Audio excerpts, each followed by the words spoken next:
আমাদের আজকের গল্প হেসেল ঘরের খাবার দাবার নিয়ে। মাত্র 3 মাস হয়েছে হেসেল ঘর দুর্গাপুরের বুকে আত্মপ্রকাশ করেছে, আর ইতিমধ্যেই জনপ্রিয় হয়েছে তার বিভিন্ন থালি এবং কম্বো আইটেমের জন্য। অন্যান্য জায়গায় থালি আইটেম শুধু দুপুরে পাওয়া গেলেও এখানে কিন্তু থালি আইটেম পাওয়া যায় 24 ঘন্টাই। তবে আজ আপনাদের কোনো থালি না, দেখাবো দুটো combo item, fried rice chilli chicken এবং সাদা বাসমতি চালের ভাতের সঙ্গে প্লেন খাসির মাংস। তবে চলুন ভিডিওটা শুরু করা যাক। হেসেল ঘর সাজানো বাঙালিয়ানা বিভিন্ন সাজ সরঞ্জাম আর ওয়াল পেন্টিং দিয়ে।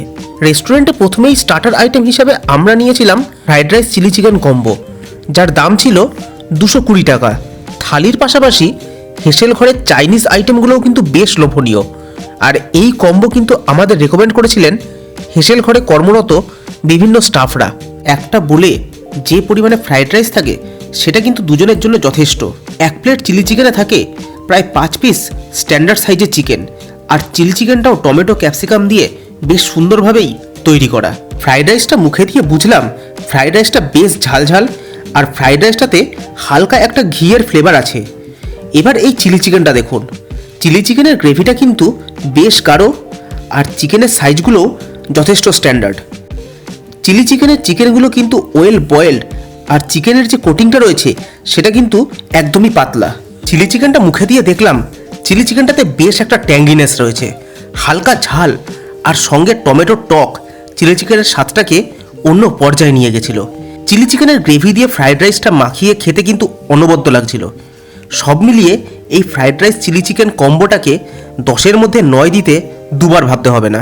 এবার আমাদের মেন কোর্সের আইটেম বা প্রধান আইটেম হলো হেসেল ঘরের স্পেশাল হান্ডি মাটন, যেখানে 1 প্লেটে 4 পিস বড় সাইজের মাটন দেওয়া হয় এবং যার দাম হলো 300 টাকা। হান্ডি মাটনটা দেখতে বেশ রিচ মনে হলেও মাটনের ঝোল দিয়ে ভাতটা মেখে এক গ্রাস মুখে দিয়েই দেখলাম একদম টিপিক্যাল বাঙালি বাড়ির খাসির মাংসের ঝোলের স্বাদ রয়েছে এই মাটনে। ঝাল ঝাল মশলাদার মাটনের ঝোল সঙ্গে সাদা বাসমতি চালের ভাত, এর থেকে সুন্দর আর লোভনীয় খাবার আর কী বা হতে পারে। এবার এই মাটনটা দেখুন, একদম ওয়েল বয়েলড, আর ভিতরটা একদম পিঙ্কিশ, অর্থাৎ মাটনটা যে একদম ফ্রেশ তাতে কোনো সন্দেহ নাই। মাটনটা এতটাই সুসেদ্ধ যে মাটনের হাড়গুলো একটু প্রেসার দিতেই খুলে বেরিয়ে আসছিল। মাটনটা মুখে দিয়ে বুঝলাম বাড়ির মাটন আর রেস্টুরেন্টের এই মাটনের মধ্যে সত্যিই কোনো পার্থক্য নাই। যেরকম সুসেদ্ধ ঠিক সেরকমই সুস্বাদু। আজকের যে দুটো আইটেম আমরা খেলাম সেই দুটো আইটেমের মধ্যে ভালো খারাপ বিচার করা খুব মুশকিল, কারণ দুটো খাবারের স্বাদই আপনার মুখে লেগে থাকবে। তাই যদি কখনো হেসেল ঘরে একটা সন্ধ্যা বন্ধুবান্ধব আত্মীয় স্বজন বা প্রিয়জনকে নিয়ে যান, তবে আমার ট্রাই করা এই দুটো আইটেমই ট্রাই করতে পারেন আপনারা।